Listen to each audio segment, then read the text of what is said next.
Ang susunod na programa ay rated PG. Ito ay nangangailangan ng patnubay at gabay ng magulang. Hello mga kapamilya, ito na naman pong muli ang inyong lingkod upang magbahagi ng aking update dito po sa pinakapaboritong teleserye ng lahat, ang FPJ's Batang Quiapo. Tinawagan nga po ni Balatukan itong si Olga upang sabihin na nagawa na nila ang unang pagpapakahirap dito kay Tanggol at hinihingi nga nito ang paunang bayad dahil yun daw po ang bilin ni Chief Espina. Ngunit sinabi naman ni Olga na huwag silang mag-apura, antayin nila na ibibigay ang paunang bayad dahil hindi naman ito tatakbuhan ang kanyang responsibilidad.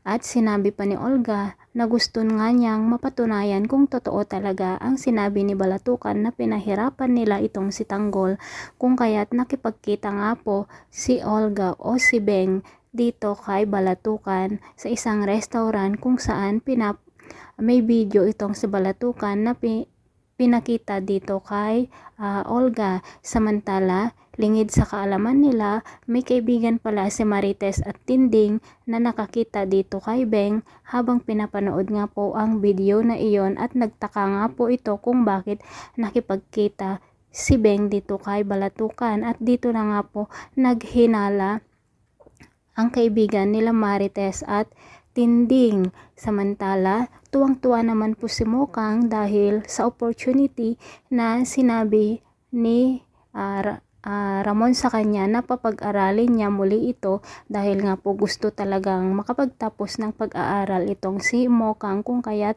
dahil nga po sa tuwa ay binigyan nga po niya ng hug o niyakap nga po niya itong si Ramon.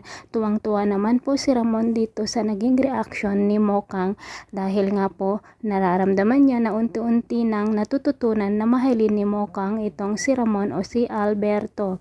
Samantala, doon naman po sa kulungan kung saan nandoon sina Tanggol at Bubbles ay patuloy pa rin ang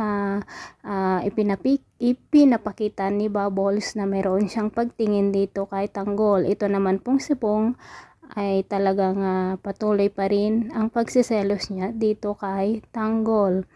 Pero hindi naman po totoo na pinahirapan nila Balatukan itong si Tanggol dahil nga po may awa naman po sila at parang kunwari lang po ang mga ginagawa nila dito para may maipakita sila dito kay Olga. So ito lamang po ang aking update. Thanks for watching. See you on my next video. Bye bye.